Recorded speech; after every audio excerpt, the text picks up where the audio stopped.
गोटे दिन राति हरि ता घर को जाऊे। राति बहुत हो जाइथिला, चारिआडे खाली सुनसान। हरि जाई जाई गाँव पुराना नई पोल पाखे पहुँचला। सेठारे से देखिला जे गोटे स्त्री लोक जी कि बधु बेश नई को डेइबा को जाउथला। अरे ये कौन? मते तांको रोकिबा को पड़िबो।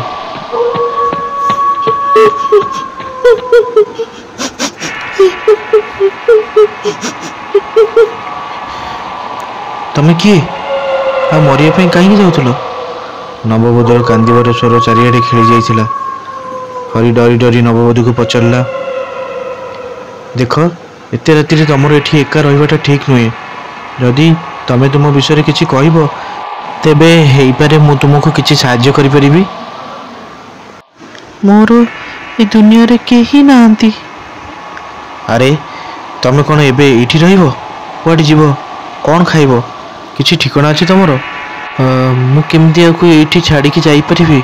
बिचारा बहुत दुखी जना पड़ुछि। सुनो, जदि किछि खराब न भाबो ताले तमे किछि दिन मो सहित आम घरे रहि परिबो।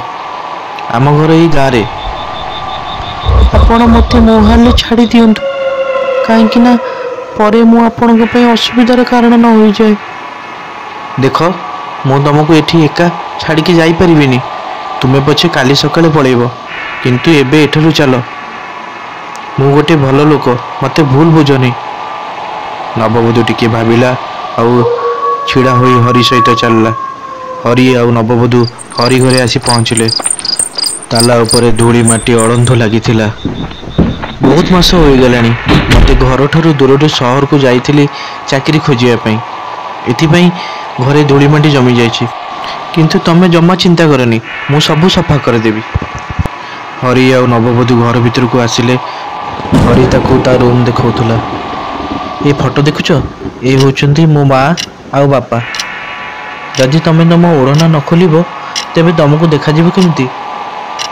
अरे तम ना तो कहलनी। आपण जे कोनसी ना रे मते डाकी परिबे। ताले ठीक अछि। मो ना हरि आउ तम ना राधा ना कौन कहूच? एबे जाओ तमे तुम रूम रे जाई सोई पड़िबो। नववधूटी ता रूम को चलीगला आउ हरि ता रूम को। सेते बेले देखागला जे हरिर घरर झरका बाहर बहुत सारा कुकुर आसी जाइथिले। क्षीरवाला बाबुला हरि घर दे गला बेले ता नजर हरिर घर कबाट पाखे अटकी गला। हे भगवान, सकाळु सकाळु मनीष कौन देखिला? ए केमिति होई परिबो? क्षीरवाला हरि दुआर मुह पाखक आसिला। सेते बेले भितरु राधा कबाट खोलिला। लो गोपाल, भूत भूत, ए भाई रे भूत रे। बाबुला डरिकी उल्टा बुलिकी पड़ेला। एपटे नववधू ओढ़ना टाणी हाथ में क्षीर जगह धरी छिड़ा होइतिला। से आश्चर्य होई कहला, भूत? क्षीरवाला दही सही होई गाँव सरपंच पाखे आसी पहुँचला। सरपंच बाबू अनत होईगला, जहाँ हवा कथा नुह ता होईगला।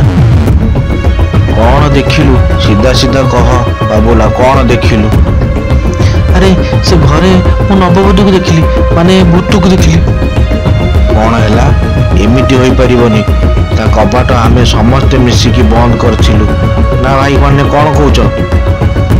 अरे मु निज आखिरे देखिछि नववधू को। चाहुछन तो चलंतु मो सह निज आखिरे देखि नेबे। ना ना एबे नुह, एबे मोर बहुत काम अछि। से घर को आमे काली देखिबा को जिबु। सेतबेले पर्यंत एक कथा काहाकू कहबोनी, मन रहिला? ठीक अच्छे सरपंच बाबू, काली सकाळे मु आपण पाखरे पहुँची जीवी।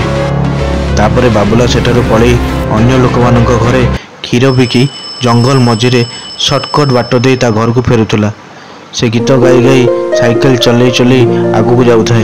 अरे काम मोर सरी गला रे, घर को जाई सोईबी रे। काम मोर सरी गला रे, ला ला ला ला ला ला ला। काम मोर सरी गला रे। ये कौन? ये कौन था भाई? हे किए रे सेठी? किए? बाहर को आसो, बाहर को आसो। किए रे सेठी? ए भाई किस तो कुह, किस तो कुह, किए सेठी? बाबुला को आगु को जाई किछि भी मिलिलानी। छाड़, लगुच को ପଶୁ ଜନ୍ତୁ ହୋଇଥିବ ବୋଧେ। ଛାଡ଼, ଘରକୁ ପଳେଇବା ଜଲ୍ଦି ଜଲ୍ଦି। ହେ ଭଗବାନ ମୋତେ ବଞ୍ଚାଅ ମୋତେ।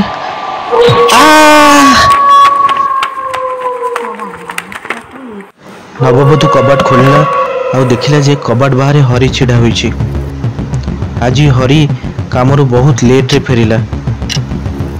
ତମେ କ'ଣ ଶୋଇପଡ଼ିଥିଲ କି? କ୍ଷମା କର, ମୋତେ ଆଜି ଟିକେ ଡେରି ହୋଇଗଲା। କିଛି କଥା ନାହିଁ, ମୋ ଆଖି ଟିକେ ଲାଗିଯାଇଥିଲା ତ। ତମେ ଖାଇସାରିଲଣି? ଯଦି ଖରାପ ନ ଭାବ ତେବେ ମୁଁ ତୁମକୁ ଗୋଟେ କଥା ପଚାରିବି? ପଚାରନ୍ତୁ ନା। ତମର ଏ ଅବସ୍ଥା କିଏ କଲା? ବଧୂ ବେଶରେ ତମେ ସେ ନଈ ପୋଲ ପାଖରେ ସେଦିନ କେମିତି ପହଞ୍ଚିଲ? ଆଉ ଆତ୍ମହତ୍ୟା ବି କରିବାକୁ ଯାଉଥିଲ? ମୁଁ ଅନାଥ, ଗାଁ ବାଲା ମିଶି ଗୋଟେ ଲୋକ ସହ ମୋ ବାହାଘର କରିଦେଇଥିଲେ। ବାହାଘର ରାତିରେ ମୋତେ ସେ ଜଙ୍ଗଲରେ ଛାଡ଼ିଦେଲା। କିଛି ଦିନ ମୁଁ ଏମିତି ବୁଲିଲି, ତାପରେ ମୁଁ ହାରିଗଲି। ଯେତେବେଳେ ମୋତେ ନଈ ଦେଖାଗଲା ସେତେବେଳେ ମୁଁ ଭାବିଲି ଏମିତି ଜୀବନଠାରୁ ମରିଯିବାଟା ବହୁତ ଭଲ, କିନ୍ତୁ ସେଠି ଆପଣ ଆସିଗଲେ। ତମ କାହାଣୀଟି ଭାରି ଦୁଃଖଦାୟକ। ଦେଖ, ଆଉ ତ ମୁଁ କିଛି କରିପାରିବିନି, କିନ୍ତୁ ଗୋଟେ ସାହାଯ୍ୟ କରିପାରିବି। ଏବେ ବି ମୋର ବାହାଘର ହୋଇନି। ତମେ ଯଦି ଏଠି ରହିବାକୁ ଚାହୁଁଛ ତେବେ ମୋ ସହ ବିବାହ କରିବାକୁ ପଡ଼ିବ। ହରି ତା ପକେଟରୁ ଗୋଟିଏ ସିନ୍ଦୁକ ଫରୁଆ ବାହାର କଲା। କ୍ଷମା କରନ୍ତୁ, ମୋତେ ଏଥିପାଇଁ କିଛି ସମୟ ଦରକାର। ତୁମେ ମୋତେ ଭୁଲ ବୁଝ ନାହିଁ। ସତ କହିବାକୁ ଗଲେ ଏ ଗାଁରେ ବାହା ନ ହୋଇ ଏକାଠି ରହିଲେ ଲୋକମାନେ ବହୁତ ଟୁପୁର ଟାପୁର କରିବେ। ହଉ ଛାଡ଼, ଏବେ ତମେ ଶୋଇପଡ଼। ନବବଧୂର ନୀଳ ଆଖି ହରିକୁ ଖାଲି ଘୁରୁଥିଲା, କିନ୍ତୁ ହରି ତା ରୁମ୍କୁ ଯାଇ ଶୋଇପଡ଼ିଲା। ସରପଞ୍ଚ କିଛି ଲୋକଙ୍କୁ ନେଇ ହରି ଘର ପାଖକୁ ଗଲେ। ଆଉ ହରି ଦୁଆର ମୁହଁ ପାଖରେ ଆସି ଦେଖନ୍ତି ତ ତା କବାଟରେ ତ ତାଲା ଝୁଲିଛି, ଆଉ ସେ ତାଲାରେ ଧୂଳି ବି ଲାଗିଥିଲା, ଯେମିତିକି ତାକୁ ବହୁତ ଦିନରୁ ଖୋଲା ହେଇନି। ଲାଗୁଛି ସେ କ୍ଷୀରବାଲାର ବୁଦ୍ଧି ଭ୍ରଷ୍ଟ ହୋଇଗଲାଣି। ଏଠି ତ ତାଲା ପଡ଼ିଛି ରେ ଭାଇ। ଆସୁ ସେ ଆଜି ମୋ ପାଖକୁ। ତାକୁ ଯଦି ମୁଁ ଭଲେଇକି ନ ଶୁଣିଛି ତମେ ଦେଖିବ। ସବୁ ଲୋକ ଫେରିଯାଆନ୍ତି। ସବୁ ଲୋକ ଗଲା ପରେ ସବୁ ଲୋକ ହରି ଘରୁ ଫେରିଥାନ୍ତି। ସେତେବେଳେ ଗୋଟେ ଲୋକ ଦୌଡ଼ି ଦୌଡ଼ି ଆସି ସରପଞ୍ଚ ପାଖରେ ଆସି ପହଞ୍ଚିଲା।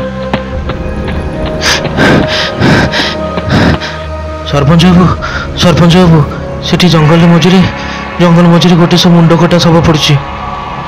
କ'ଣ ହେଲା? ଚାଲ ତ ଦେଖିବା। ସରପଞ୍ଚ ଆଉ ଗାଁ ବାଲା ମିଶି ଆସି ଦେଖନ୍ତି ତ ଗୋଟିଏ ମୁଣ୍ଡ କଟା ଶବ, ଯାହାକୁ ଚିହ୍ନିବା ବଡ଼ କଷ୍ଟ। ସରପଞ୍ଚ ବାବୁ, ଶବର ଚିହ୍ନଟ ହୋଇଯାଇଛି। ଏ ଲୋକ ଆଉ କେହି ନୁହଁ, ଆପଣଙ୍କ ଗାଁର କ୍ଷୀରବାଲା ବାବୁଲା। ଜଙ୍ଗଲ ଭିତରେ ତା ସାଇକେଲ କ୍ଷୀର କେନା ଆମକୁ ମିଳିଲା। ବାବୁଲା? ଏ କେମିତି ହୋଇପାରିବ? କାଲି ତ ସେ ମୋତେ ଦେଖା କରି କିଛି କହିଥିଲା। କ'ଣ ମୁଁ ଜାଣିପାରେ କି ସେ ଆପଣଙ୍କୁ କ'ଣ କହିଥିଲା? ଆମ ଗାଁରେ ଗୋଟେ ଭୂତ ବଙ୍ଗଳା ଅଛି ବିଜୟ ବାବୁ, ଯେଉଁଟାକି ବହୁତ ବର୍ଷ ହେଲାଣି ବନ୍ଦ ଥିଲା। କିନ୍ତୁ କାଲି ସେ ମୋତେ କହିଲା କି ସେ ଘରେ କେହି ରହୁଛି। ସେ କେଉଁ ନବବଧୂକୁ ସେଠି ଦେଖିଛି, କିନ୍ତୁ ଆଜି ସକାଳେ ସେଠିକି ଯାଇଥିଲି, ଘରେ ତାଲା ଝୁଲିଥିଲା। ସେ ଘରକୁ ଭୂତ ବଙ୍ଗଳା ବୋଲି କାହିଁ କହୁଛନ୍ତି? ବହୁତ ବର୍ଷ ପୂର୍ବେ ଏ ଘରକୁ ଗୋଟିଏ ପରିବାର କିଣିଥିଲା। କିଛି ଦିନ ପର୍ଯ୍ୟନ୍ତ ସବୁ କିଛି ଭଲ ଚାଲିଥିଲା, କିନ୍ତୁ ପରେ କଳି ଝଗଡ଼ା ହେବାକୁ ଲାଗିଲା। ପରିବାରରେ ବାପା ମା ଆଉ ସେମାନଙ୍କର ପୁଅ ବୋହୂ ଥିଲେ। ଗୋଟିଏ ରାତିରେ ବାପା ମା କୁଆଡ଼େ ପଳେଇଲେ। ବୋହୂର ମୁଣ୍ଡ କଟା ଶବ ଆଉ ପୁଅର ଜଳନ୍ତା ଶବ ସେ ଘରୁ ମିଳିଲା। ପରେ ସେ ପରିବାରରୁ ଆଉ କିଛି ଲୋକ ଆସି ସେ ଘରେ ରହିଲେ, କିନ୍ତୁ ସମସ୍ତେ ଧୀରେ ଧୀରେ ଗାୟବ ହେବାକୁ ଲାଗିଲେ। ଏବେ ଯେବେ ବି କିଏ ଆସି ସେ ଘରେ ରହୁଛି, ଅଜବ ଅଜବ ଘଟଣା ସବୁ ଘଟୁଛି। ଏଥିପାଇଁ ଆମେ ହିଁ ଘର ଖାଲି ଦେଖିକି ତାଲା ଲଗାଇ ଦେଇଥିଲୁ। ଆଚ୍ଛା, କ'ଣ ସେ ଘର ଦେଖିପାରେ କି? ହଁ, ଏଠାରୁ ଅଳ୍ପ ବାଟ ଦୂରରେ ହିଁ ତ ଅଛି ନା। ବିଜୟ ବାବୁ ହରି ଘରେ ଆସି ପହଞ୍ଚିଲେ। ସେତେବେଳେ କବାଟରେ ତାଲା ଲଗା ହୋଇନଥିଲା। ନମସ୍କାର, ମୋ ନାଁ ବିଜୟ। ମୁଁ ଏ ଗାଁର ଥାନା ଅଧିକାରୀ। ନମସ୍କାର ଆଜ୍ଞା। ଆପଣ କିଛି ପଚାରିବାର ଥିଲା? କ'ଣ ଆପଣ କେଉଁ ବାବୁଲା କ୍ଷୀରବାଲାକୁ ଜାଣିଛନ୍ତି? ନାଇଁ ଆଜ୍ଞା, ମୁଁ ଏ ଗାଁକୁ ନୂଆ ଆସିଛି। ହଁ, ଗୋଟେ ଦିନ ଜଣେ କ୍ଷୀରବାଲା ଏଠାକୁ ଆସିଥିଲା, କିନ୍ତୁ ମୁଁ ତାକୁ ଦୂରରୁ ହିଁ ଦେଖିଥିଲି। ତାର ମୃତ୍ୟୁ ହୋଇଯାଇଛି। ଆଉ ଏ ଗାଁର ସରପଞ୍ଚଙ୍କ କହିବା ଅନୁଯାୟୀ ସେ ମରିବା ପୂର୍ବରୁ ଏଇ ଘରେ ଜଣେ ନବବଧୂକୁ ଦେଖିଥିଲା। ଆପଣ କ'ଣ ସେଇ ନବବଧୂ? ମୁଁ ଆପଣଙ୍କୁ କହିଲି ନା, ମୁଁ ଜଣେ କ୍ଷୀରବାଲାକୁ ଦୂରରୁ ଏଠାରୁ ଦେଖିଥିଲି। ବାସ୍ ଏତିକି ହିଁ ଜାଣିଛି। ବାକି ଆଉ କିଛି ଅଧିକା ପଚାରିବାର ଅଛି ତ ଆପଣ ମୋ ସ୍ୱାମୀକୁ ପଚାରି ପାରନ୍ତି। କେଉଁଠି ଅଛନ୍ତି ଆପଣଙ୍କ ସ୍ୱାମୀ? ସେ ସକାଳୁ ହିଁ ଅଫିସ୍ ଚାଲି ଯାଇଛନ୍ତି, ଆଉ ଲେଟ୍ ନାଇଟ୍ରେ ଘରକୁ ଫେରନ୍ତି। କ'ଣ ମୁଁ ଆପଣଙ୍କର ଆଉ ଆପଣଙ୍କ ସ୍ୱାମୀଙ୍କ ନାଁ ଜାଣିପାରେ କି? ମୋ ନାଁ ରାଧା, ଆଉ ମୋ ସ୍ୱାମୀଙ୍କ ନାଁ ହରି। ବଢ଼ିଆ ତ ନାଁ ହୋଇଛି। ଏ କେମିତିକା ଅଫିସ୍? ସକାଳୁ ଏତେ ଜଲ୍ଦି ଖୋଲା ହେଉଛି ଆଉ ଲେଟ୍ ନାଇଟ୍ରେ ବନ୍ଦ ହେଉଛି। ମୁଁ ଆଜି ଲେଟ୍ ନାଇଟ୍ରେ ଆପଣଙ୍କ ସ୍ୱାମୀକୁ ଦେଖା କରିବାକୁ ଆସିବି। ଆପଣ କହିଦେବେ ତାଙ୍କୁ। ବିଜୟ ବାବୁଙ୍କୁ ସେ ନବବଧୂ ପୁଣି ଦେଖାଯାଏ। ସେ ଗୋଟିଏ ଗଛ ତଳେ ବସି କାନ୍ଦୁଥାଏ।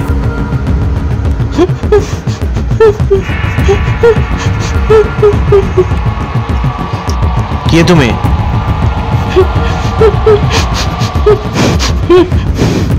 ତୁମକୁ ଶୁଣାଯାଉନି କି? ଶୀଘ୍ର ଓଡ଼େଇନେ ଉଠାଅ, ତୁମ ମୁହଁ ଦେଖାଅ। ବିଜୟ ଡରିକି ତା ବନ୍ଧୁକ ନବବଧୂ ଆଡ଼କୁ ଦେଖାଇଲା।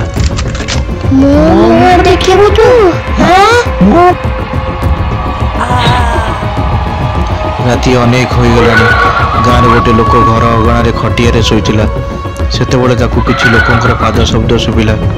ସେ ଉଠିକି ଯାଇ ଦେଖିଲା, ହେ ଭଗବାନ, ଏ କ'ଣ? ଗାଁ ଲୋକେ ଗୋଟେ ଜାଗାରେ ଏକାଠି ହୋଇଯାଆନ୍ତି ଆଉ ସରପଞ୍ଚକୁ କଟାମୁଣ୍ଡ ଶବ ଦେଖାନ୍ତି। ଏ ନିଶ୍ଚୟ ବିଜୟ ବାବୁଙ୍କ ଶବ ହୋଇଥିବ। ବାବୁଲା ତାହେଲେ ଠିକ୍ କହୁଥିଲା। ସେ ଭୂତ ବଙ୍ଗଳାର ଭୂତ ଫେରି ଆସିଛି। ଆଉ ଏସବୁ ମୃତ୍ୟୁର କାରଣ ସେଇ ଘର ଅଟେ। ଏଥିପାଇଁ ପ୍ରସ୍ତୁତ ହୋଇଯାଅ ଭାଇମାନେ। ଆଜି ସେ ଘରକୁ ଜଳାଇ ଏଇ ଭୂତର ଅନ୍ତ କରିଦେବା। ହଁ ହଁ ହଁ ହଁ, ଚାଲ ସମସ୍ତେ ପୋଡ଼ିଦେବା ସେ ଘରକୁ। ହଁ ହଁ ହଁ ହଁ, ଚାଲ ଚାଲ। ସବୁ ଲୋକ ନିଜ ହାତରେ ମଶାଲ ଧରି ହରିଘର ଆଡ଼କୁ ବାହାରିଲେ।